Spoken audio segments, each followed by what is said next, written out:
नमस्कार प्यारे बच्चों, सभी को राम राम। जय सरस्वती माँ की गुड मॉर्निंग। फिर से आपका स्वागत है प्यारे बच्चों आपके इस ऑनलाइन मंच पर। तो चलिए प्यारे बच्चों, हम शुरू करते हैं हमारा नेक्स्ट एपिसोड डिजास्टर मैनेजमेंट का। लास्ट जो एपिसोड में पढ़ा था हमने एमसीक्यू रिलेट पॉइंट पढ़ा था किसका, भूकंप का। और आज उसी का ही एक और पार्ट है जिसमें आज उसके बचे हुए कुछ हिस्से को हम डील करेंगे। तो जैसे आपको बातें बताई गई थी भूकंप की, उसी के आधार पर कुछ एमसीक्यू हैं जो कॉम्पिटिटिव एग्जाम में आए हुए हैं। जैसे आज की इस वीडियो का पहला क्वेश्चन है हमारा कि निम्नलिखित में से कौन सी ऐसी घटना है जो धरातल पर नहीं घटित होती। Good morning. तो ऐसी कौन सी घटना है जो धरातल पर घटित नहीं होती, आपको बताना है। जैसे आपके पास क्या है, अपरदन है, इरोजन है। नंबर 2 आपके पास वोल्केनो ज्वालामुखी है। तीसरा आपके पास सुनामी है। और चौथा आपके पास अर्थक्वेक है। तो इसमें यह बताना है कि कौन सा धरातल पर नहीं होता, यानी विच फिनोमेना इज नॉट एग्जिस्ट और not happened at the surface of earth, यानी अर्थ की सरफेस पे कौन सा इनमें से नहीं होता। ठीक है, तो आपको पता है कि अपरदन भूमि पर होता है, बिल्कुल एक्यूरेट है। ज्वालामुखी भी फट के बाहर आता है, एक्यूरेट है। सुनामी भी क्या है, धरातल के ऊपर होती है। ऑप्शन आपके पास कौन सा है यहां, भूकंप, जो कि धरातल के अंदर गहराई में क्या होता है, पैदा होता है। और जिसका नुकसान कहां होता है, धरती के ऊपर होता है। ठीक है, नहीं सी नहीं आएगा क्योंकि सुनामी नहीं, सुनामी क्या है, धरातल पर बात की है इसने कि धरातल पर नहीं घटित होती। हाँ सॉरी मैंने भूकंप बोल दिया। भूकंप, ज्वालामुखी और अपरदन तीनों एक साथ भूमि से जुड़े होंगे। सुनामी, हाँ सुनामी आएगा इसका। ठीक है, भूकंप नहीं आएगा। धरातल पर की बात की है तो धरती से जुड़े हुए की बात करता है ये। ठीक है, सुनामी, सुनामी क्यों है, ओशियनिक। ओशियनिक का मतलब ये धरती से हटके किसके साथ जुड़ा हुआ है, महासागर। यानी धरातल को छोड़कर ये कौन से सतह पे बैठता है, जलीय सतह पर। ठीक है, मैं इस क्वेश्चन को दूसरे वे से ले गया गहराई के हिसाब से। हाँ गुड मॉर्निंग। हाँ तो हमारे पास क्या आएगा, सुनामी। तो इसका ऑप्शन सी है, वेरी गुड, एक्सीलेंट। तो हमारे पास जब भी बात करता है कि कौन सी घटना धरातल पर घटित नहीं है, तो इसका मतलब अपरदन, ज्वालामुखी और भूकंप ये तीनों धरती से जुड़े हुए हैं, धरातल की सतह से जुड़े हुए हैं। सुनामी जो है वो धरती तल को छोड़कर किससे जुड़ा हुआ है, महासागर में उठने वाली लहरें हैं, जलीय हिस्सा है। ठीक है, अब बात आती है नेक्स्ट क्वेश्चन की। अग्निवलय प्रशांत महासागर के उस विशाल अक्षेत्र को कहा जाता है जहां कुल भूकंप का खालिस्तान प्रतिशत आता है। ठीक है, कि अग्निवलय, यानी अग्निवलय क्या होता है, रिंग ऑफ फायर। अग्नि जो वलय है ये आपके पास क्या है, रिंग ऑफ फायर।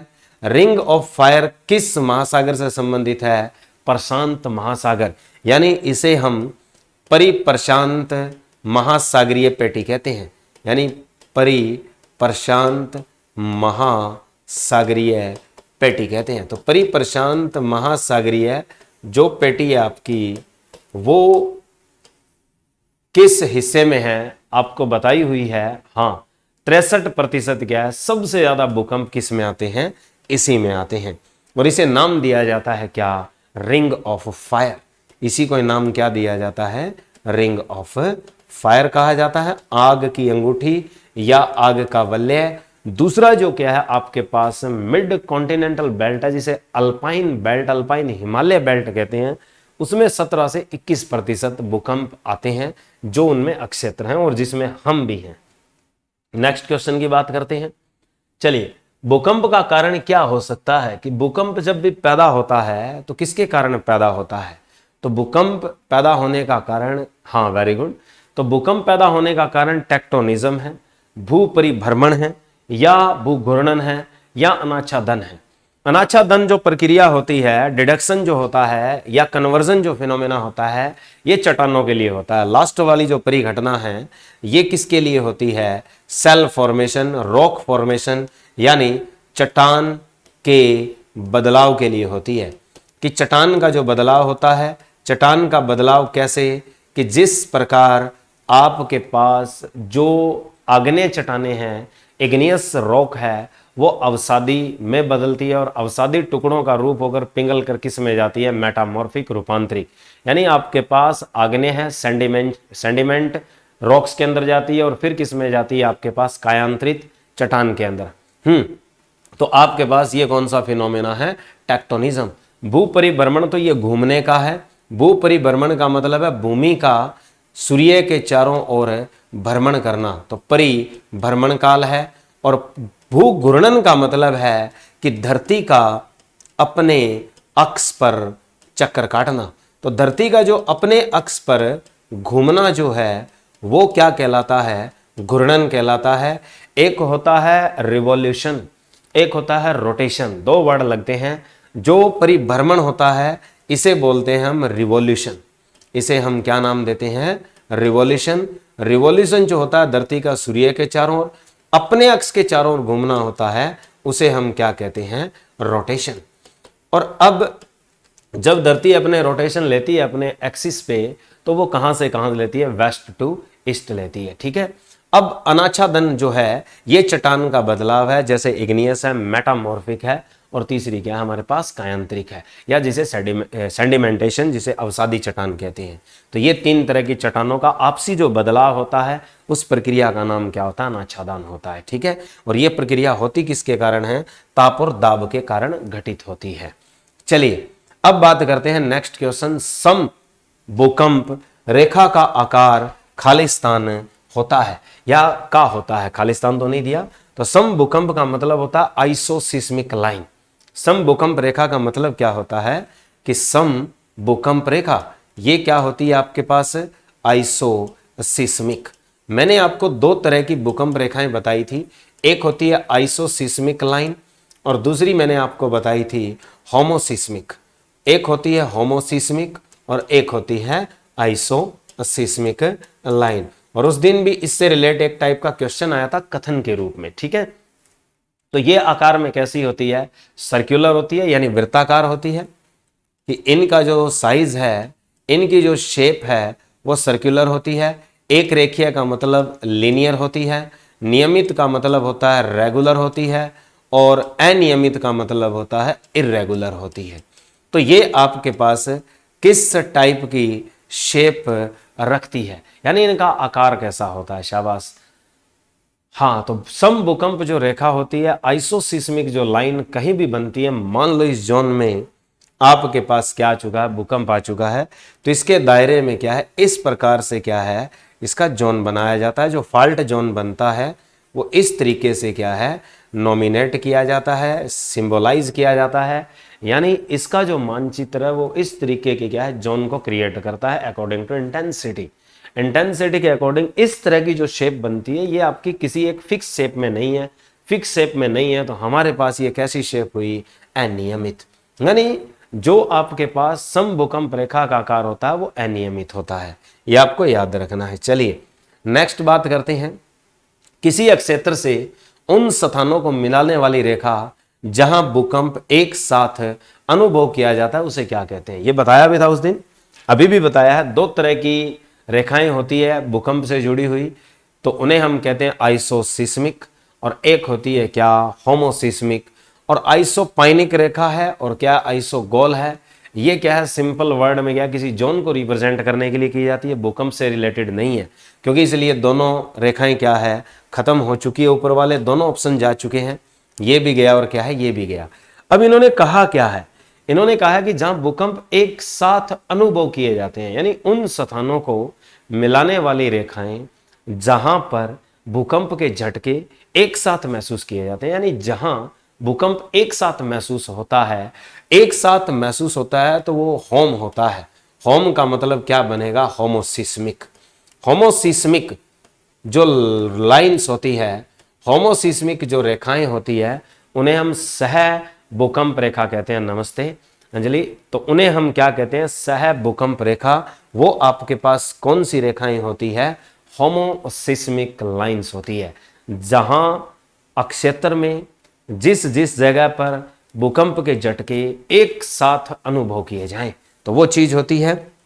और जहां तीव्रता समान हो उन्हें हम क्या कहते हैं, आइसोसिस्मिक। वो होती है हमारी सम भूकंप रेखाएं।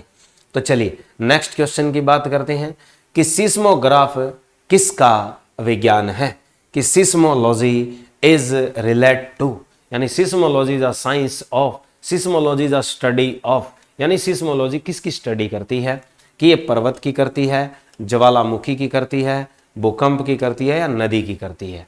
तो ये आपके पास आप लोगों को पता है कि जहां कहीं भी सिस्मोग्राफ वर्ड है, सिस्मोलॉजी वर्ड है, सिस्मिक शब्द है, सिस्मिक शब्द एक ही चीज के लिए प्रोड्यूस हुआ है, और जो क्या आपका अर्थक्वेक, जिसका नाम क्या आपका भूकंप। तो भूकंप के लिए विज्ञान कौन सा होता है, सिस्मोलॉजी। और सिस्मोग्राफ किसका विज्ञान है, वैसे सिस्मोग्राफ कोई विज्ञान नहीं है, इसने क्वेश्चन टैग किया है कि सिस्मोग्राफ किसका विज्ञान है।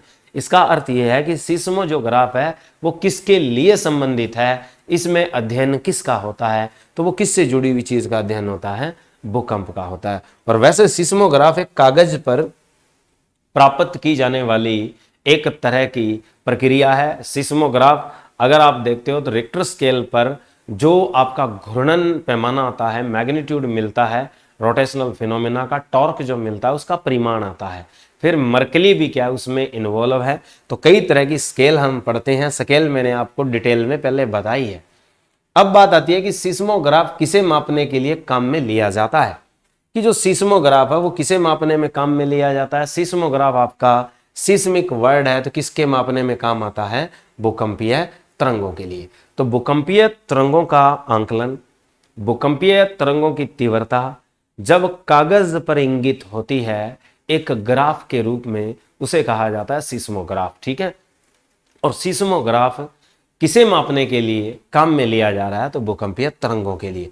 और वैसे क्या है, जो ज्वार भाटा है, ये दो शब्द होती है, ज्वार और क्या है आपके पास भाटा, टाइड और एब्स, यानी ज्वार और जो भाटा शब्द बनते हैं ये दो शब्द है भाई, कि ज्वार भाटा, पानी का चढ़ना और पानी का उतरना, यानी producing the tides and decreasing of the tides, neap tide and low tide and high tides. ठीक है, इस तरीके के वर्ड लगाते हैं हम। ठीक है, और ज्वार जो है इसे हम वर्डिंग देते हैं किसकी, टाइड की, और भाटा अपने पास क्या होता है, एब।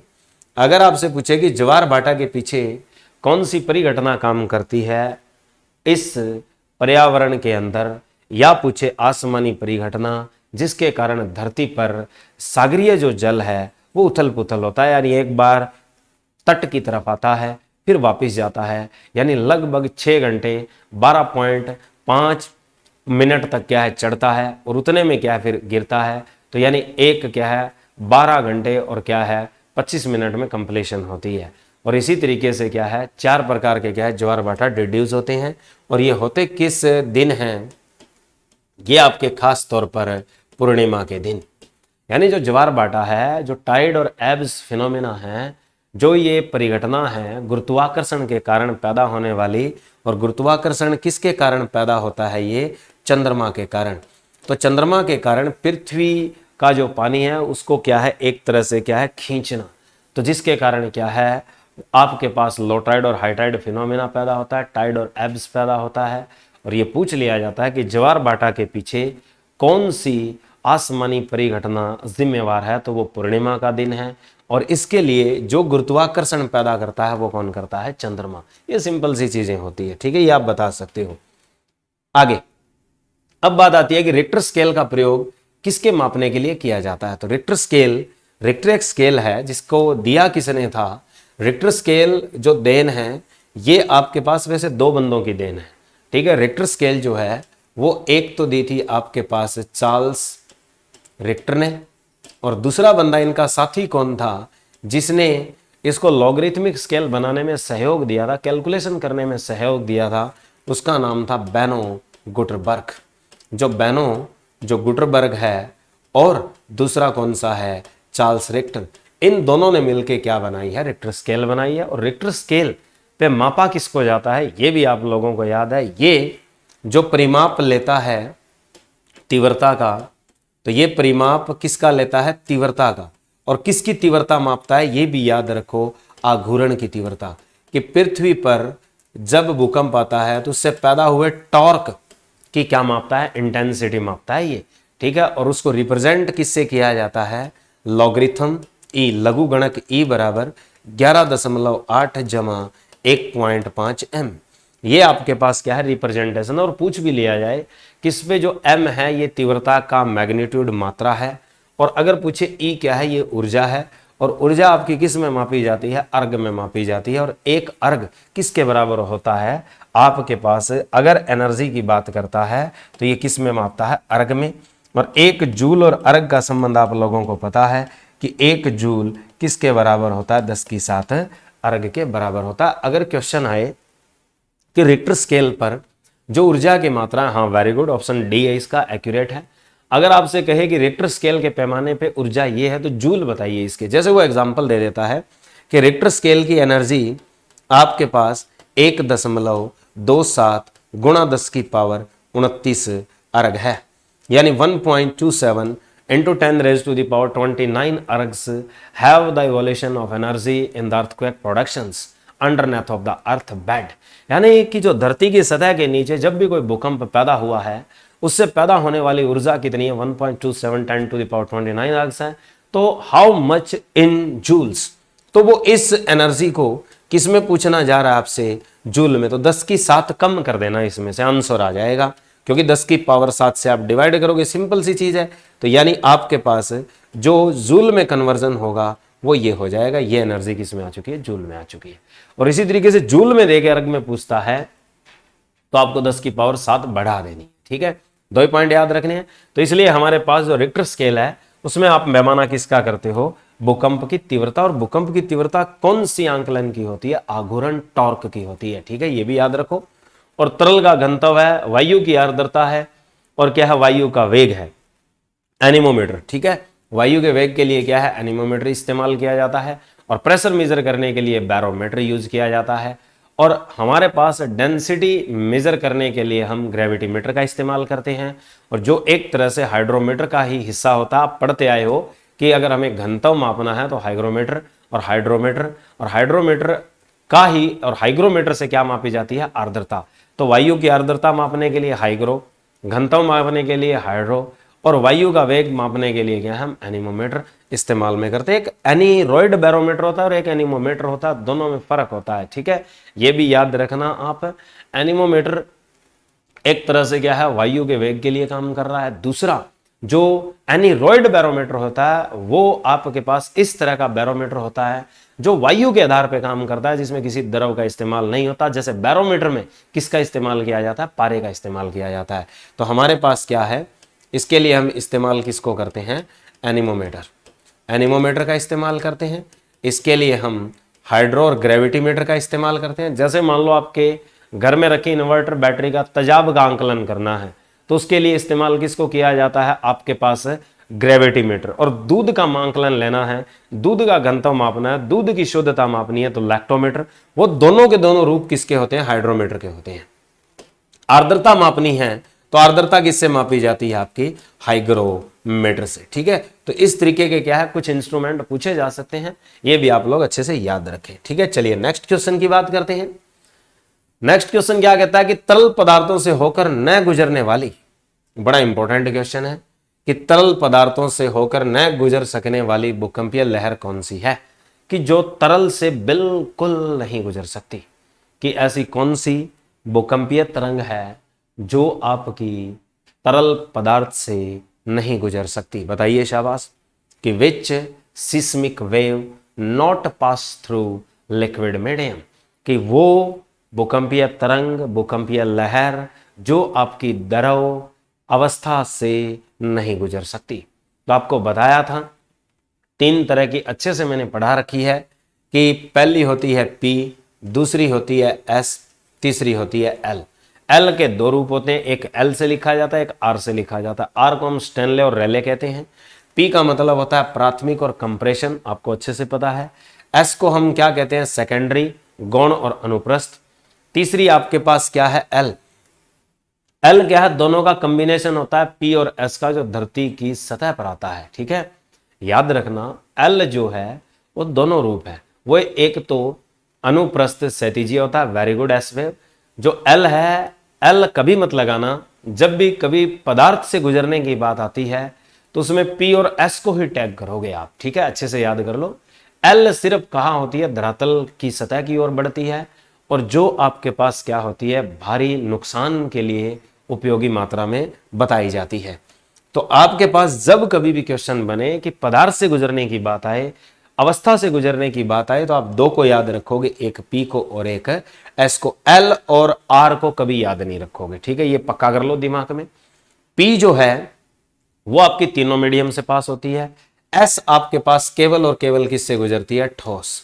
ठोस से गुजर सकती है, द्रव की सतह पर गुजर सकती है, लेकिन द्रव पदार्थ से नहीं जा सकती, अंदर से नहीं जा सकती, और यह सेकेंडरी है। और इन्हें हम क्या कहते हैं? गौण।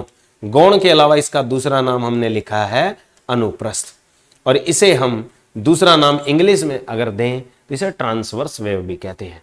ऊपर वाली जो पी है वो लॉन्गिट्यूडनल है, और एल को लव वेव भी कहते हैं, और इसे रेले वेव भी कहा जाता है। चलिए आगे बात आती है कि किस देश में भूकंप से उत्पन्न विनाशकारी समुद्री तरंगों को सुनामी कहते हैं। यानी सुनामी जो शब्द है वो किस देश की भाषा का है, या कौन सी भाषा का शब्द है? ये बहुत इंपॉर्टेंट क्वेश्चन है कि भूकंप से जो उत्पन्न विनाशकारी समुद्री तरंग, क्योंकि जो सुनामी शब्द है, सु और नामी, सु का मतलब होता है समंदर, बंदरगाह, नामी का अर्थ मैंने बताया था विनाशकारी और प्रचंड तरंगे या लहरें, ठीक है। तो ये प्रचंड और क्या है, जो विनाशकारी लहरें होती है, बंदरगाह में जब पैदा होती है तो भूकंप से उत्पन्न होती है।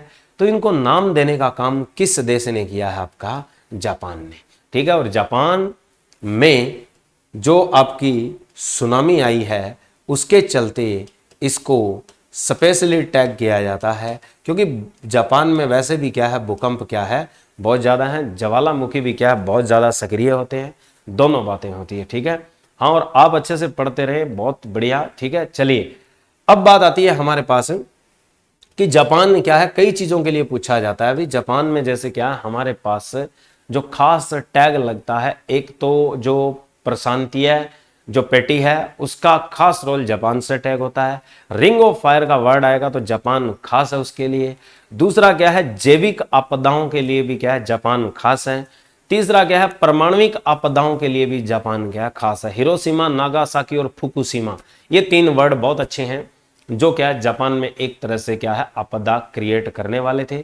दो तो क्या है बाहर से आपदाएं की गई थी युद्ध के तौर पे, हिरोशिमा और नागासाकी, और तीसरी क्या है उनकी खुद की लेबोरेटरी में क्या एक्सप्लोजन होता है, न्यूक्लियर रिएक्टर एक्सप्लोजन होता है फुकुशिमा में, ठीक है, 2011 में। चलिए, और दूसरा क्या है, जापान के लिए बीमारी जो जैविक आपदा का रूप होती है मरकरी की वजह से, जो उनकी मिनामेटा बे है जिसमें लोग मछलियां पकड़ कर लाते हैं, मछलियां खाते हैं, उनकी हड्डियों का कैंसर, हड्डियां कमजोर हो जाती है, गलने लगती है, उसे मिनामाता डिजीज बोलते हैं। तो वो भी किससे संबंधित है? जापान से, बे ऑफ मिनामेटा ऑफ जापान, ठीक है। तो ऐसी चीजें जापान के ऊपर खास तौर पर क्वेश्चन बन सकता है जब इस टाइप का। अब देखो सुनामी शब्द किस भाषा का है, तो सुनामी शब्द किस भाषा का अपने पास है, जापानी भाषा का, इसे बताने की जरूरत नहीं है। चलिए नेक्स्ट क्वेश्चन की ओर बढ़ते हैं कि सुनामी का मुख्य कारण, कि ये बात अभी पढ़ के आए हैं हम कि सुनामी के पैदा होने का कारण ही हमारे पास क्या है, भूकंप है। कि सुनामी जो पैदा होती है, हाँ बहुत अच्छे, सुनामी जो पैदा होती है वो किसके कारण पैदा होती है? भूकंप। भूकंप के कारण ही क्या है, लहर उठती है। जैसे 2004 में हमारे इंडियन कोस्टल को टच किया था, दिसंबर 2004 में जो सुनामी आई थी, कौन सी? सुमात्रा इंडोनेशिया से। कि सुमात्रा इंडोनेशिया से जो सुनामी जनरेट हुई थी भूकंप के कारण, वो दुनिया का तीसरा सबसे खतरनाक भूकंप था। नहीं भी प्रीति, ज्वालामुखी से सुनामी का कारण नहीं है, भूकंप वर्ड लगाना है, ठीक है। हाँ, ज्वालामुखी जब फटता है तो उसके कारण सुनामी नहीं आती, ज्वालामुखी के कारण भूकंप की प्रक्रिया प्रोसीड की जा सकती है, और ज्वालामुखी अपने आप में खुद में एक क्या प्रक्रिया है, प्रोसेस है, ठीक है, याद रखो। तो भूकंप इसके लिए क्या होता है, टेक्टोनिक जो इरोजन्स हैं, टेक्टोनिक फॉल्ट्स जो होते हैं, उसी के कारण क्या है ऊर्जा पैदा होती है, और वो ऊर्जा क्या है सी बेड के ऊपर क्या है लहर पैदा करती है, एक तरह से उथला सागर बना देती है, जिस लहरों की ऊंचाई क्या बहुत ज्यादा ऊंचाई तक बढ़ सकती है, 30 से 50 मीटर तक जा सकती है। और उसी का एक हम शिकार हुए हैं 2004 वाली का, जिसमें क्या है कई देश क्या प्रभावित हुए थे, और हमारा क्या है देश भी क्या प्रभावित हुआ था। कौन सा? साउथ कोस्ट, जिसमें चेन्नई एक तरह से मुख्य ट्रिगर था, ठीक है।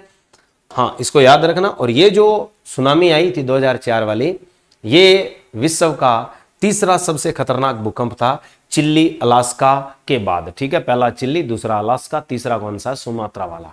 अब बात आती है कि पृथ्वी के सतह पर भूकंप के केंद्र के ठीक ऊपर के बिंदु को क्या कहा जाता है। ये वैसे मैंने बताया भी था कि अब थोड़ा सा इसमें वर्डिंग चेंज है। वहां वर्डिंग हमने ली थी कि उसे एपी सेंटर कहते हैं, अगर इंग्लिश वर्ड आए तो एक ही है, इसको हम क्या कहेंगे, एपी सेंटर, कि जहां भूकंप पैदा होता है ठीक उसके ऊपर सतह पर जो बिंदु होता है, मान लीजिए कि धरातल के ऊपर जिस जगह बिंदु लिया जाएगा, मान लीजिए कि ये आपका भूकंप उत्पत्ति स्थान है और इससे बिल्कुल ऊपर का स्थान जो आपके पास धरातल पर लिया जा रहा है, ये बिंदु 90 डिग्री पर लिया जाता है, कहां से, फोकस से। और फोकस से जो 90 डिग्री पे बिंदु लिया जाता है वो आपका एपी सेंटर है। एपी सेंटर को हम एक तो वर्ड देते हैं अधिकेंद्र, एक जो वर्ड देते हैं अधिकेंद्र। अब देखो इनमें अधिकेंद्र नहीं है, ठीक है, तो अधिकेंद्र नहीं है तो बच्चे सोचेंगे कि अंतः केंद्र होगा। अंतः केंद्र बिल्कुल नहीं होता, अंदर की साइड है। मूल केंद्र नहीं हो सकता, मूल क्या होता है, फोकस होता है, दो तो गए। मध्य कहीं जगह नहीं लेनी हमें क्योंकि धरती के ऊपर जाना है, तो ये भी गया। बचा कौन, एक ही शब्द बचा जिसका नाम क्या है, उत्केंद्र। तो उसे क्या कहते हैं, हम उत्केंद्र बोलते हैं। एपी सेंटर के हिंदी में दो नाम हैं, एक है अधिकेंद्र और दूसरा कौन सा होता है, उत्केंद्र। और पैदा होने वाले बिंदु को हम क्या कहते हैं, फोकस या मूल बिंदु या मूल केंद्र।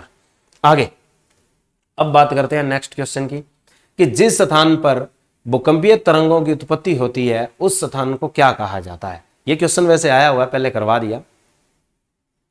अच्छा, पृथ्वी की आंतरिक संरचना की जानकारी प्राप्त होती है, ठीक है, भूकंप विज्ञान है, ये भी क्या है, रिपीट है क्वेश्चन, छोड़ो इसको। आगे अब बात आती है कि मध्य महाद्वीपीय पेटी को किस नाम से जाना जाता है, बताइए, शाबाश, कि मध्य महाद्वीपीय पेटी यानी mid continental belt is known to another name, यानी इसको हम दूसरा किस नाम से जानते हैं, कि मिड कॉन्टिनेंटल बेल्ट यानी मध्य महाद्वीपीय पेटी, इसे क्या कहते हैं हम, मिड कॉन्टिनेंटल। तो मिड जो कॉन्टिनेंटल बेल्ट है आपकी, ये कौन सी है, क्योंकि मुख्य 3 बेल्ट हमने लिखवाई थी और मुख्य जो 3 बेल्टें थी उसमें पहली कौन सी आती है, परिप्रशांतीय बेल्ट, यानी जिसे हम Paris circum Pacific oceanic belt कहते हैं। दूसरी आपके पास मिड कॉन्टिनेंटल बेल्ट थी, तीसरी आपके पास मिड अटलांटिक बेल्ट थी, ठीक है। 3 खास है, इनके क्वेश्चन पूछे जा सकते हैं, ठीक है, हाँ वेरी गुड, हाँ मिड अटलांटिक।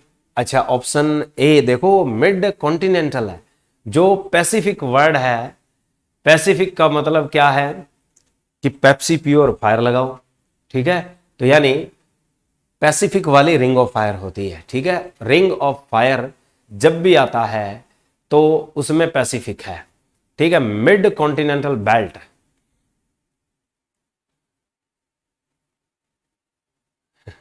हाँ, प्रीति ने सही दिया है जवाब।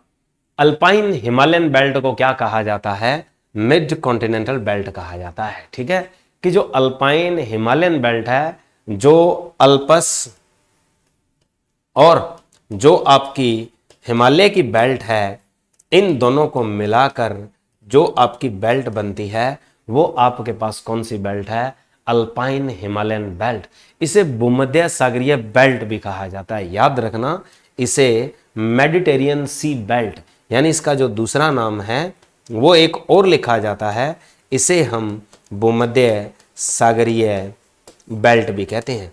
तो भूमध्य सागरीय बेल्ट या पेटी भी कहा जाता है। तो भूमध्य सागरीय पेटी, भूमध्य सागरीय बेल्ट, यूरोपीय पर्वतीय बेल्ट भी नाम दिया जाता है, लेकिन ये ऑप्शनल नाम कम आते हैं। जो सिंपल वर्ड यूज किया जाता है वो किया जाता है अल्पाइन हिमालयन बेल्ट, ठीक है। एक है mid Atlantic ridge, mid Atlantic ridge है, ये आपके पास मध्य अटलांटिक बेल्ट है। ये कौन सी होती है, मध्य अटलांटिक बेल्ट। तो मध्य अटलांटिक बेल्ट जो है ये आपके पास कहां से होकर गुजरती है, बिल्कुल क्या है, जो आपका पैसिफिक ओशियन जो बच जाता है किस, और अमेरिका और दक्षिणी अमेरिका के बीच वाला हिस्सा, और दूसरा क्या है, यूरोप। तो उन दोनों के बीच का जो सी है, उस सी के अंदर जो हिस्सा बनता है किसके साथ, जो आपकी इक्वेटर लाइन है उससे ऊपर और उस इक्वेटर लाइन से नीचे। लेकिन जो भूकंप ज्यादा आते हैं वो उसी इक्वेटर लाइन के आसपास ज्यादा आते हैं। इसमें भी क्वेश्चन उठाया जा सकता है। हाँ, अच्छा, इंग्लिश में भी पीडीएफ बनाया करें, तो इंग्लिश में भी बनाएंगे जरूर, ठीक है। वैसे नाम जो होते हैं मैं इंग्लिश में लिख देता हूँ साथ के साथ, थोड़े बहुत, इतनी कोई ज़्यादा वैसे होती नहीं है हाव भाव, क्योंकि ज़्यादातर वर्ड जो होते हैं इनमें इंग्लिश वाले ही आते हैं, ठीक है। जो हिंदी की दिक्कत आएगी वहाँ बता दिया करो, इंग्लिश में लिख देता हूँ। ये मिड कॉन्टिनेंटल रिज होती है, मिड अटलांटिक रिज है। प्रायद्वीपीय क्षेत्र होता है पेनिनसेलुलर। ये पेनिनसेलुलर जोन है, ये जो आपके पास पेनिनसेलुलर, तो पेनिनसेलुलर जो जोन है आपका, ये कहाँ है? इंडिया। क्योंकि इंडिया में 3 जोन बनाए जाते हैं किसके? अर्थक्वेक के। एक है हिमालयन बेल्ट और एक पेनिनसेलुलर जोन, और दूसरा जो इसके अलावा आता है वो आपके पास है इंडो गैंगेटिक जोन। यानी आपके पास Indo Gangetic zone, Indus Gangetic zone भी कहते हैं, जो सिंध और गंगा के मैदान का हिस्सा जो है वो भूकंपीय क्षेत्र है। एक कौन सा आता है? हिमालयन की नीचे वाली पट्टी आती है, और दूसरा हिस्सा कौन सा आता है? पेनिनसेलुलर। ये आपके क्या है, जो बेल्ट बने हुए हैं ये 3 हिंदुस्तान के हैं। Mid Atlantic ridge, ring of fire किस में आती है? पैसिफिक ओशियन में आती है, प्री प्रशांतीय पेटी में आती है। और जो अब हम बात कर रहे हैं मध्य महाद्वीपीय पेटी, तो मध्य महाद्वीपीय पेटी कौन सी है आपकी? जो आपकी अल्पाइन हिमालय बेल्ट। कहां से शुरू होती है? यूरोप से शुरू होकर कहां तक जाती है? नीचे सुमात्रा तक जाती है, इंडोनेशिया में, ठीक है। ये काफी लंबी बेल्ट है ये भी। चलिए नेक्स्ट बात करते हैं कि परिप्रशांत भूकंप की पेटी में किस प्रकार के भूकंप आते हैं। कि जो परिप्रशांत पेटी है वो कौन से भूकंपों के लिए फेमस है? कि परिप्रशांत का मतलब होता है पेरी सरकम पैसिफिक ओशियनिक बेल्ट, यानी पेरी सरकम पैसिफिक ओशियनिक बेल्ट। तो हमारे पास पेरी सरकम पैसिफिक ओशियनिक जो बेल्ट है वो आपके किस प्रकार के भूकंप के लिए खास है? छिछले केंद्र वाले, यानी इन्हें हम कहते हैं शैलो। शैलो का मतलब होता है जो ऊपर की गहराई तक ही हो, 70 किलोमीटर तक की रेंज से नीचे ना जाए, वो कौन से होते हैं? छिछले, इन्हें शैलो कहा जाता है। शैलो अर्थक्वेक कि जो पहले वाले हैं इन्हें हम क्या कहते हैं? Shallow earthquake. तो शैलो जो अर्थक्वेक होते हैं ये आपके पास किस डेप्थ तक मैक्सिमम पहुंच पाते हैं? 70 किलोमीटर तक। लेकिन इनकी गहराई जो आंकी जाती है लगभग 50 से 55 ही आंकी जाती है अकॉर्डिंग टू रिसर्च, लेकिन रेंज ली जाती है वो 70 किलोमीटर तक। ये कौन सी होती है? मिड, इन्हें बोलते हैं मिड अर्थक्वेक, मध्य केंद्रीय अर्थक्वेक कहा जाता है इन्हें, यानी मिड अर्थक्वेक है। और तीसरा जो है वो आपके पास कौन से होते हैं? डीप अर्थक्वेक, यानी गहरे। अब आपसे क्वेश्चन ये पूछा जा रहा है कि जो परिप्रशांतीय पेटी है वो आपकी कौन सी होगी जिसमें इस तरह के भूकंप आते हैं, ठीक है। तो परिप्रशांतीय पेटी मैंने आपको अच्छे से लिखवाई थी कि उसमें तीनों के तीनों ही भूकंप मुख्य होते हैं।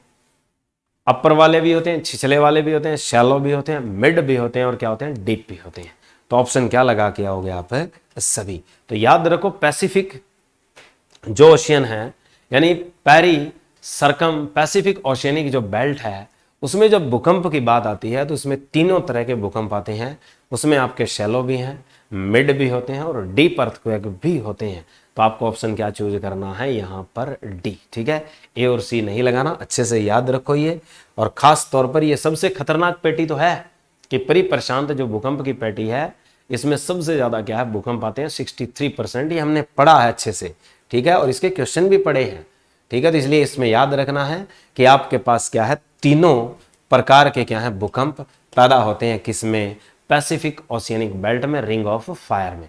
अब बताइए निम्नलिखित में से रिक्टर स्केल फॉर्मूला है कि रिक्टर स्केल फॉर्मूला कौन सा है? शाबाश बताइए कि रिक्टर स्केल मैंने अच्छे से लिखवाया था, पिछली वीडियो में भी बताया था, पहले भूकंप के लिए भी लिखवाया था कि रिक्टर स्केल फॉर्मूला क्या है। बताइए शाबाश कि इनमें से रिक्टर स्केल फॉर्मूला कौन सा रिप्रेजेंट किया जाएगा। थोड़ी देर पहले भी मैंने लिखा था वीडियो में कि रिक्टर स्केल फॉर्मूला ये होता है।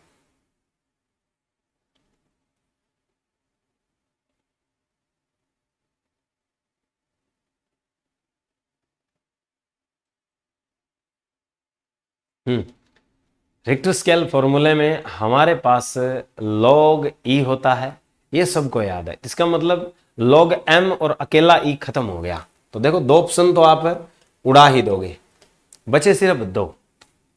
ठीक है, एक है log e is equal to 11.8 plus 1.5 m, ठीक है, और एक है log e is equal to 1.5 plus 11.8 m।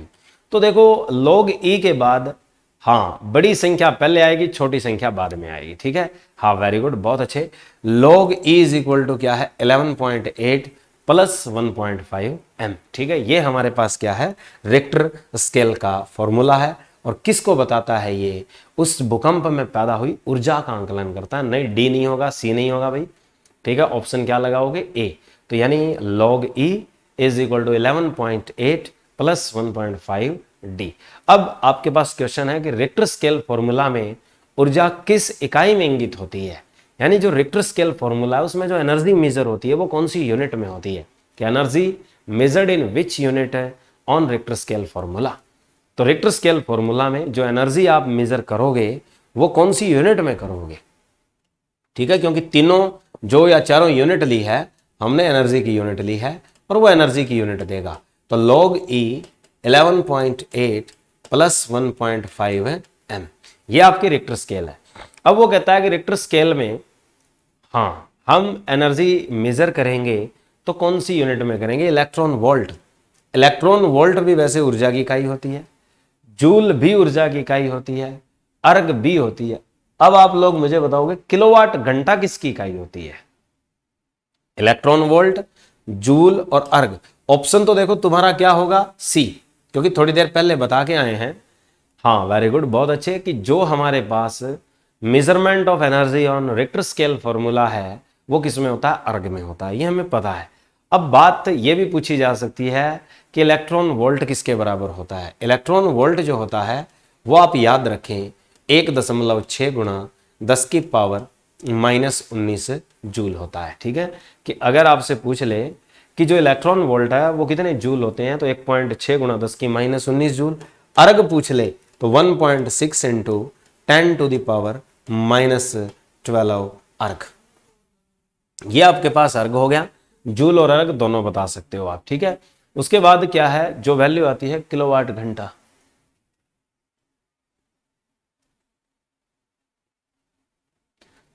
ठीक है, और किलोवाट घंटा अगर पूछे कि ये इकाई किसकी है, यानी kWh। और जो kWh है, किलोवाट आर जो है, ये आपके घरों में लगे जो मीटर हैं उनमें जो रीडिंग आती है, जैसे आप कोई भी इलेक्ट्रिक एप्लियंस यूज कर रहे हो उसकी यूनिट उस खंबे पे, उस इलेक्ट्रिक पोल पे लगा हुआ जो मीटर रिकॉर्ड करता है वो किस में करता है, किलोवाट आर में करता है। और किलोवाट आर जो यूनिट होती है ये भी यूनिट किसकी होती है, आप अच्छे से याद रखें, एनर्जी की होती है। कई बच्चे सोचते हैं कि पावर की यूनिट है, नहीं, ये यूनिट भी एनर्जी की होती है। किलोवाट घंटा आप लोग अच्छे से पढ़ते आए हो कि ये किलोवाट है, किलोवाट मतलब वाट और सेकंड। तो यानी जब इसको आप बिल्कुल शॉर्ट फॉर्म में लिखोगे काट पीट के तो वाट इंटू सेकंड बनेगा। वाट इंटू सेकंड क्या होता है, जूल होता है। ठीक है, तो किलोवाट घंटा जो है ये भी यूनिट किसकी होती है, आपकी एनर्जी की होती है, वर्क की यूनिट होती है। और हमें पता है कि 1 किलोवाट जो है वो होता है 3.6 10 टू द पावर 6 जूल। आप 10वीं क्लास में बहुत अच्छे से ये चीज पढ़ के आए हो कि 1 किलोवाट घंटा में कितने जूल होते हैं। ठीक है, और एग्जाम में भी ये क्वेश्चन आया करता था और आता भी है। ठीक है, चलिए नेक्स्ट क्वेश्चन की ओर बढ़ते हैं। पहला भूकंप डिटेक्टर किसकी देन है, कि जो पहला भूकंप डिटेक्टर बनाया गया वो किस देश ने बनाया, कौन से खगोल शास्त्री ने बनाया था, कि which geologist astronomer have to develop. Sir आज आपकी चाय नहीं आई, नहीं आज चाय नहीं आई। ठीक है, हाँ, ठीक है, तो आपके पास पहला भूकंप डिटेक्टर किसकी देन है, तो पहला जो भूकंप डिटेक्टर है वो आपके पास किसने बनाया था, चीन। और चीन के शब्द से ही चांग, क्योंकि ऐसे नाम चीन वालों के मिलते हैं, चांग हैंग, चांग सांग। ठीक है, चांग बैंग, चांग चांग। तो ये जो शब्द है चांग हैंग, ये कौन सा बंदा है जिसने पहला भूकंप डिटेक्टर बनाया था। तो पहला भूकंप डिटेक्टर किसने बनाया था, आपका चोंग हैंग, एक जियोलॉजिस्ट है और कहाँ का रहने वाला है, चीन का।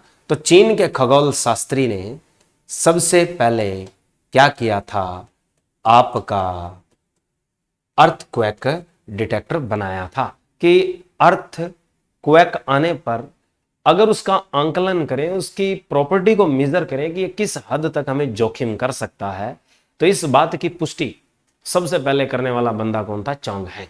तो चोंग हैंग, हाँ बहुत अच्छे। और जो मर्केली है, चार्ल्स रिक्टर और बेनो गुटेनबर्ग। चार्ल्स रिक्टर और बेनो गुटेनबर्ग ने कौन सी स्केल दी थी, रिक्टर स्केल। मर्केली ने भी अपने नाम पे एक स्केल दी थी, खुद की मर्केली स्केल। अब आपसे पूछ लिया जाए कि मर्केली स्केल पे क्या मापा जाता है, कि जब मर्केली स्केल होती है उस पे एक तो याद रखना रोमन पैरेंथेसिस यूज होती है। ये जो मर्केली स्केल है इसके लिए हम जोन लगाते हैं रोमन पैरेंथेसिस में, चार्ल्स रिक्टर और किसके लिए, मर्केली के लिए, हाँ चांग हिंग, ठीक है, हाँ चोंग हैंग। और दूसरा याद रखना, मर्केली पे झटके वाली तीव्रता मापी जाती है, कि अगर आपसे पूछ भी लिया जाए कि मर्केली जो स्केल है इस पे भूकंप की कौन सी ऐसी चीज है जो मेजर की जाती है, तो वो आपके पास भूकंप के झटकों की तीव्रता मापी जाती है, वो मर्केली के स्केल पे मापी जाती है, ठीक है। और आघूर्ण जो मापा जाता है झटकों की तीव्रता का, वो मापा जाता है रिक्टर स्केल पर, ठीक है। एक MSK भी होती है कि मेदवेदेव और स्पॉन हेयर और कर्णिका, ठीक है, उसे MSK बोला जाता है। वो मैक्रो इंटेंसिटी मेजर स्केल होती है, ठीक है। और जिसकी क्या है खास तौर पर देन 1964 में हुई थी। यूनेस्को ने उसे क्या है पूरी तरह से मान्यता दे दी थी 1964 में, तब उसका नाम रखा गया था MSK 64, ठीक है। आगे आता है कि भूकंप तरंगें निम्नलिखित में से नहीं हो सकती, कि निम्नलिखित में से कौन सी भूकंप तरंग नहीं हो सकती, शाबाश बताओ। कि वो गामा तरंग नहीं हो सकती, संपीड़ित तरंगें नहीं हो सकती, रेले तरंगें नहीं हो सकती, अनुप्रस्थ तरंगें नहीं हो सकती। कि निम्नलिखित में से ऐसी कौन सी तरंगें हैं जो भूकंप तरंगें नहीं हो सकती, कि which wave are not earthquake wave, कि कौन सी जो है वो अर्थक्वेक वेव बोल दे, या आपसे कहे कि which is not seismic wave, कि कौन सी ऐसी वेव है जो आपकी सिस्मिक वेव नहीं है, कि which wave is not seismic wave और नॉट अर्थक्वेक वेव। तो कौन सी वेव इनमें से सिस्मिक नहीं है, तो देखो जाहिर सी बात है कि संपीड़ित तरंगें तो है ही है, जो पी होती है, पी वेव होती है, वो आपकी कौन सी होती है, संपीड़ित, ठीक है। रेले कौन सी होती है, आर और एल वेव वाली। अनुप्रस्थ भी होती है, कौन सी होती है, गौण। गौण का मतलब क्या होता है, एस वेव। तो मतलब गामा, यानी भूकंप का जब भी नाम आए तो माध्यम चाहिए।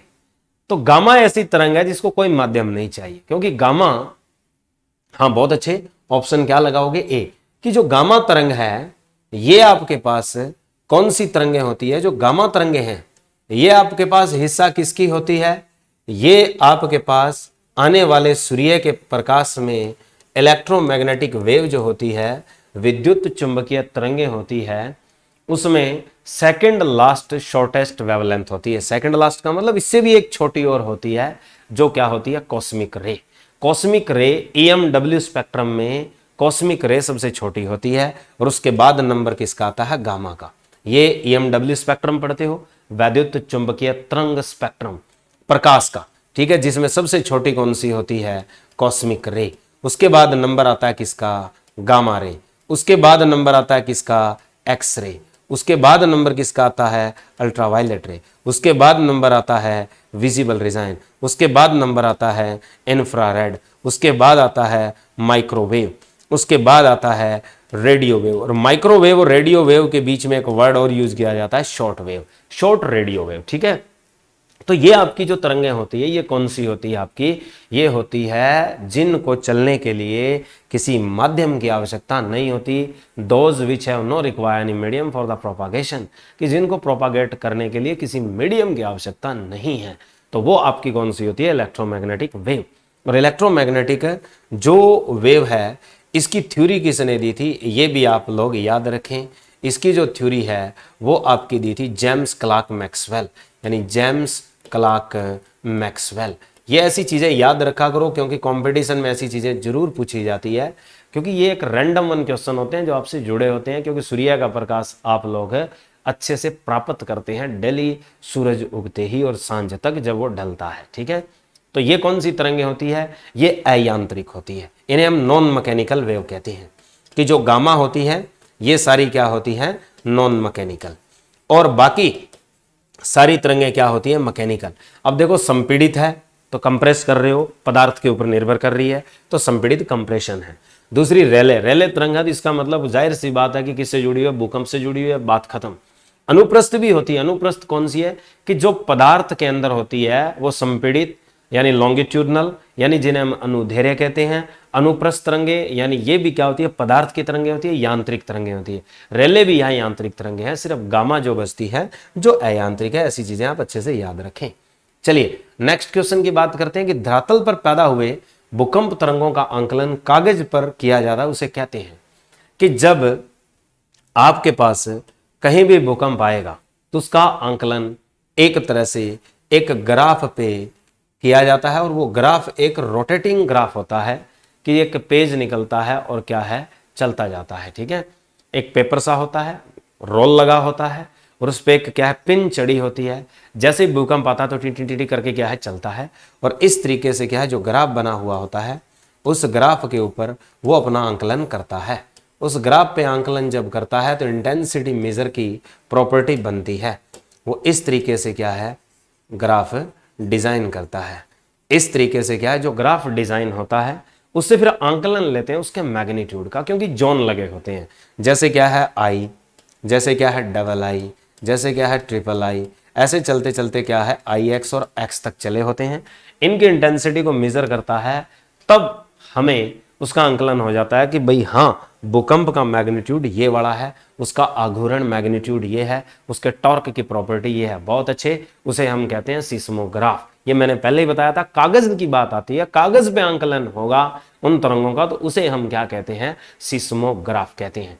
और लॉजी जो वर्ड है ये किसके लिए हो जाता है, अध्ययन के लिए।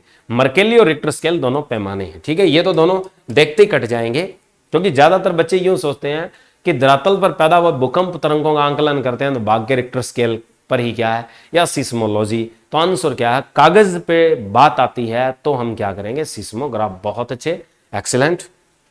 चलिए अब बात करते हैं हम नेक्स्ट क्वेश्चन की, कि भूकंपीय तरंगों के साथ कौन सी परिघटना है, कि भूकंपीय तरंगों के साथ कौन सी परिघटना हो सकती है, कि which phenomena correlate with earthquake waves और सिस्मिक वेव।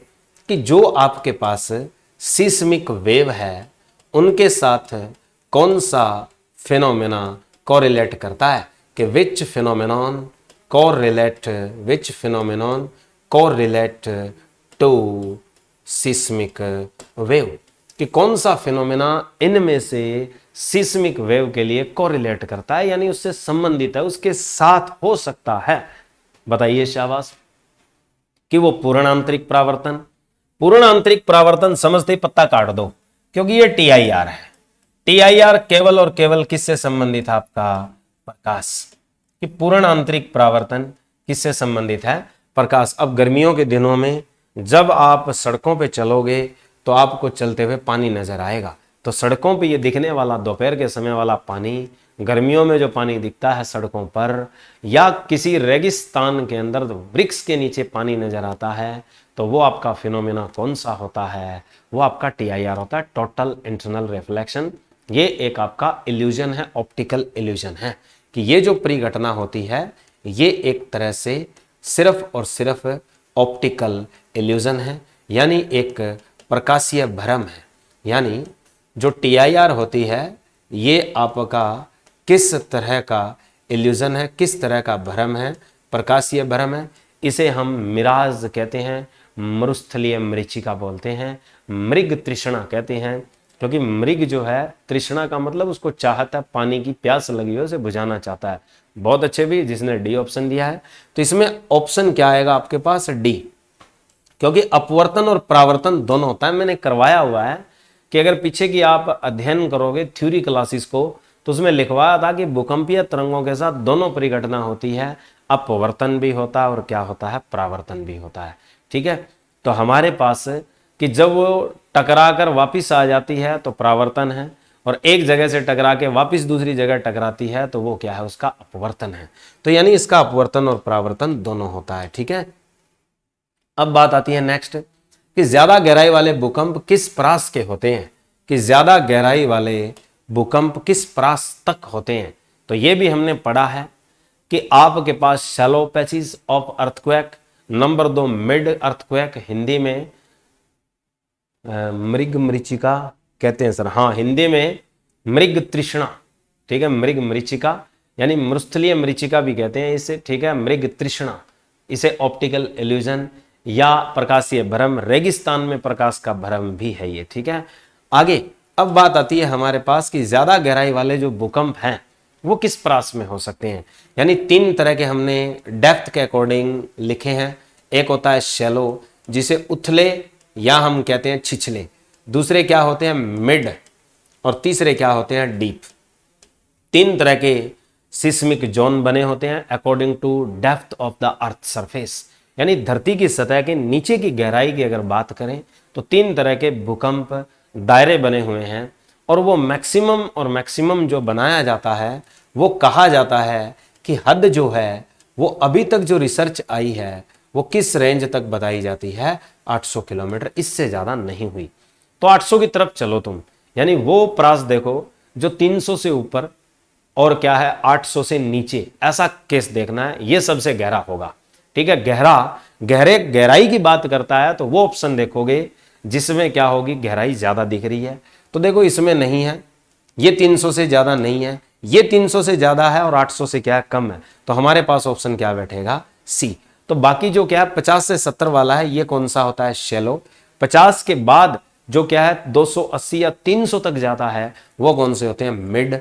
और जो उसके बाद में आते हैं वो सारे के सारे कौन से होते हैं, डीप। ठीक है, तो ये 3 तरह के हमने प्रास जोन लिखे थे अर्थक्वेक के लिए। चलिए अब बात आती है ट्रिपल पी भूकंपीय तरंगों से क्या संबंध है, बताइए शाबाश। कि हमारे पास जो ट्रिपल पी शब्द है उसमें क्या अर्थ है, या वो भूकंपीय तरंगों से किस प्रकार संबंधित है, या वो भूकंपीय तरंगों के बारे में क्या बताता है। कि जैसे मैंने आपको डायग्रामिक तौर पे बताया था कि आपके पास ये कोर का हिस्सा है और ये आउटर कोर और ये इनर कोर है और ये मेंटल का पार्ट है। ठीक है, मेंटल को कहते हैं सॉलिड पोर्शन। ठीक है, के से डिनोट किया जाता है। और फिर इनको क्या है, कोर को, या कोर को के से कर दो, उसको एम से कर दो। ठीक है, और मान लीजिए कि यहां भूकंप जनरेट हुआ है और यहां से तरंगे उठती है तो आपके पास ये ग्राउंडेड हो गई और फिर क्या है, तरंगे इस प्रकार क्या है जाके टकराती है, फिर यूं है, इस तरीके से भी बनाया था, और कुछ तरंगे यूं होके यूं आती है ऐसे। तो ये हमने जोन बनाए थे। तो जोन जब बनाए थे तो इस तरीके में जोन में हमने एंगल भी लिखा था और ये भी बताया था कि इनका मतलब क्या होता है। जब कोई भी शब्द, एक शब्द भूकंपीय तरंगों के लिए 2 बार 3 बार आता है, सॉरी मतलब जब ट्रिपल पी है तो इसका मतलब क्या है, ट्रिपल पी है तो ये एक बार आके टकराई, फिर दूसरी बार टकराई, फिर ये तीसरी बार टकराई, यानी मतलब क्या है, इसका 3 बार क्या है टकराव हुआ है। तो संपीड़ित तरंगों का कितनी बार टकराव हुआ है, 3 बार या 2 बार, या आपके पास क्या है गौण तरंगों का 2 बार परावर्तन हुआ है, या प्राथमिक, यानी पी का मतलब है प्राथमिक। ये तो जाहिर सी बात है। अब ट्रिपल पी है, इसमें आप क्या बताएंगे, जब 2 बार पी लिखा जाता है, 3 बार लिखा जाता है, 4 बार लिखा जाता है, तो उसका मीनिंग क्या है।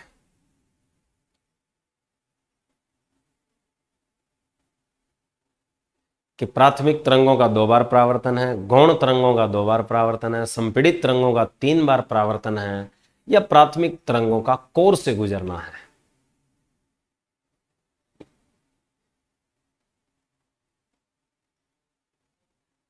ए दे रहे हो,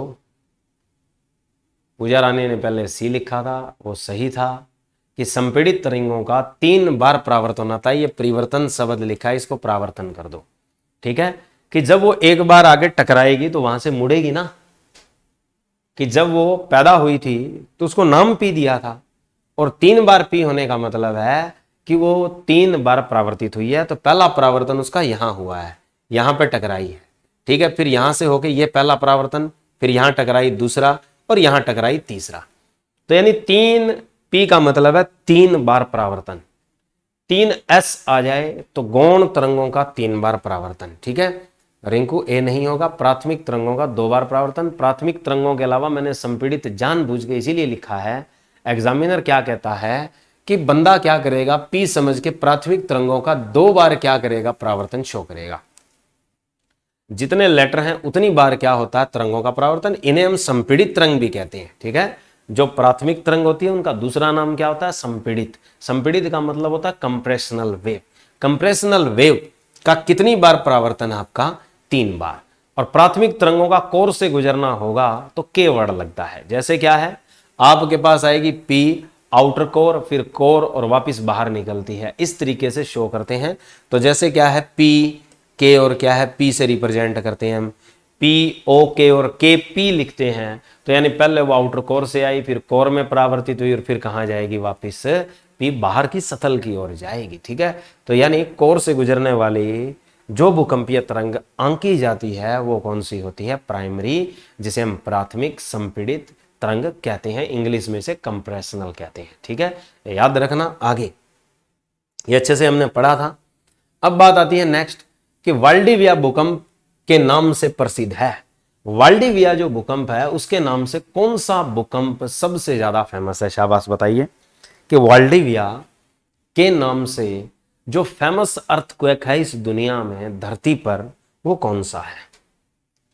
कि वो आपका अलास्का का है 1964 का, वो आपका चिल्ली का है 1960 का, सुमात्रा है 2004, सांक्सी 1556, ठीक है। सांक्सी कहाँ का है अभी, ये भी बहुत खतरनाक है। कहा जाता है कि इसमें कई लाख लोग मारे गए थे जिनकी गिनती भी नहीं हुई, और आंकलन भी क्या है, नहीं हो पाया था। इतने ज़्यादा लोग मारे गए थे, न जाने। कहा जाता है कि इसमें धरती भी एक बार उलट पुलट हो गई थी, इतना खतरनाक आया था 1556 में, ठीक है। जो सांक्सी है, ये जो सांक्सी है ये चीन का है। याद रखना कि जो सांक्सी भूकंप है ये कहाँ का है, चीन का है। और सबसे खतरनाक भूकंपों में इसकी गिनती होती है। ये किसका भूकंप है, चीन का, ठीक है। और ये क्या है, सुमात्रा, इंडोनेशिया का। और 2 आपके दिए गए हैं, अलास्का, यूएसए, और क्या है, चिली। यानी अमेरिकी महाद्वीप के दोनों क्या हैं, फेमस हैं, अलास्का और चिली। तो सबसे पहले खतरनाक भूकंप आया था वो कौन सा आया था, चिली का आया था। और इसी को ही क्या कहा जाता है, वाल्डिविया अर्थक्वेक कहा जाता है, वाल्डिविया भूकंप कहा जाता है। हाँ, चिल्ली 1960, इसी को क्या कहा जाता है, वाल्डिविया। और जिस पे रैंक दी जाती है कि इस पे जो रिक्टर स्केल का पैमाना है वो आंका जाता है, कितना आया था, 9.5 के करीब आया था। दूसरा जो सबसे खतरनाक आया वो अलास्का का था। उसके बाद तीसरे नंबर पे क्या, सुमात्रा है। हाँ, और ये सांक्सी कहाँ का है, चाइना का है, ठीक है। ये भी आप अच्छे से याद रखेंगे। आगे चलते हैं नेक्स्ट क्वेश्चन की ओर कि धरातल के किस कोणीय परास के लिए प्राथमिक तथा द्वितीयक भूकंपीय तरंगें विद्यमान नहीं होती।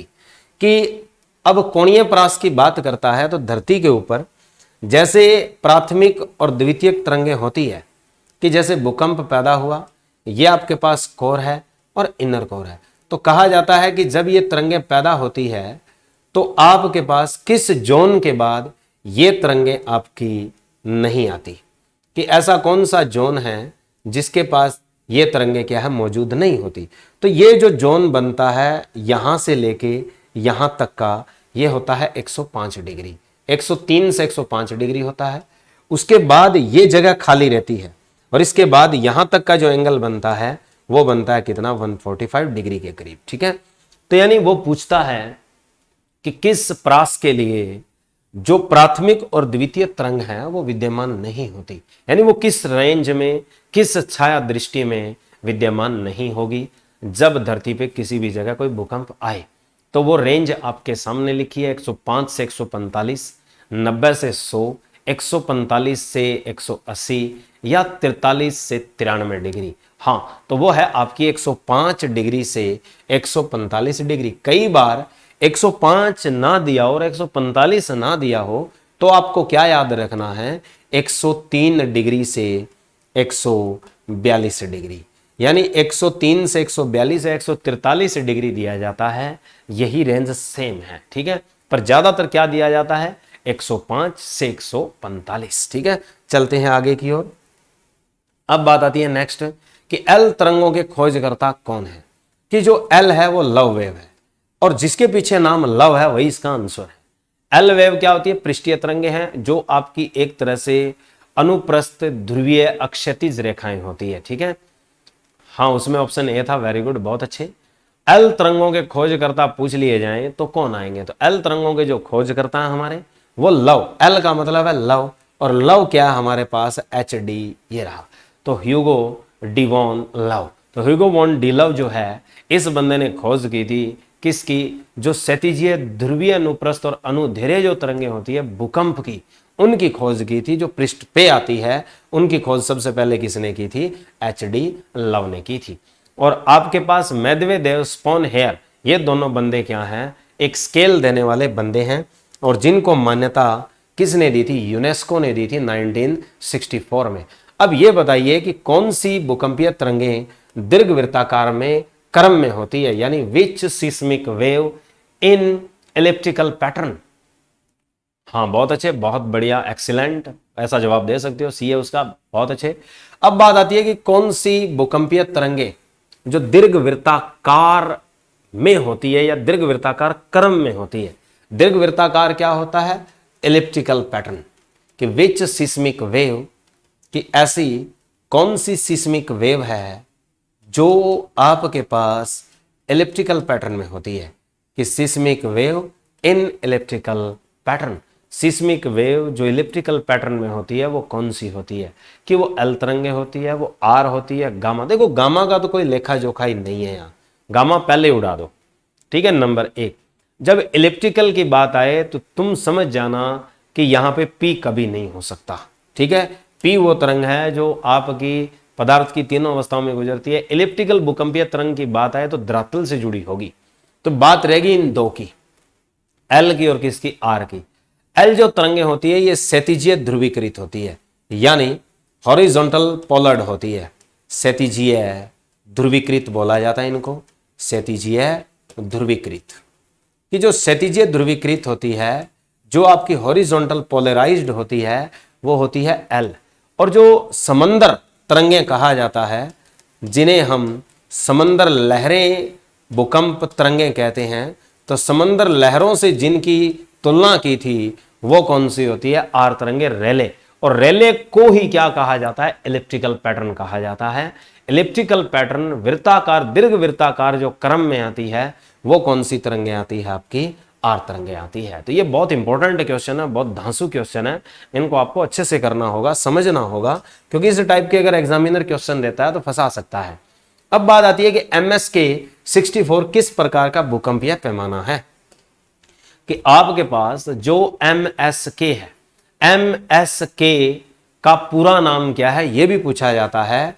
तो Medvedev स्पॉनहेयर कर्णिका 1964 UNESCO have to approval it as measure the earthquake phenomena in the form of macro intensity।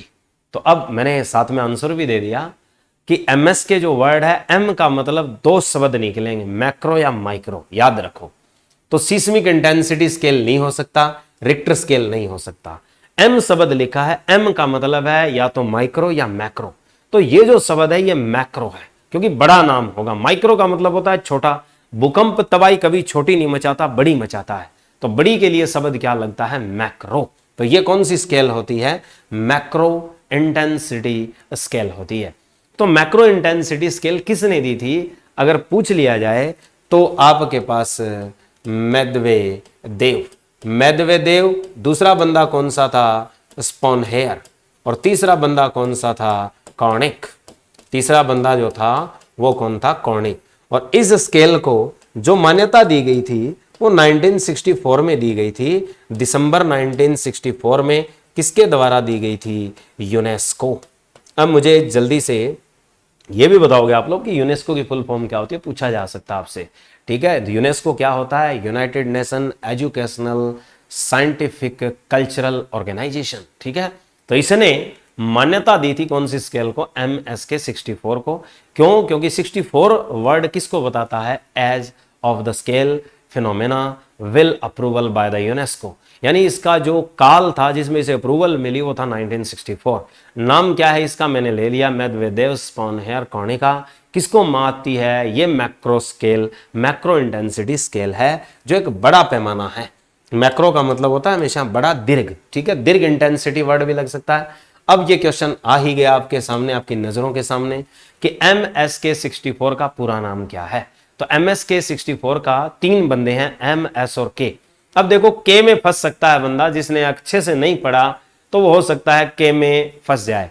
Medvedev और स्पॉनहेयर कट गए, क्योंकि इसमें तीनों होंगे, तो तीनों होंगे तो हमारा ऑप्शन तो अभी पढ़ के आए हैं हम, मेदवेदेव, स्पॉनहेयर और क्या है, कर्णिका है।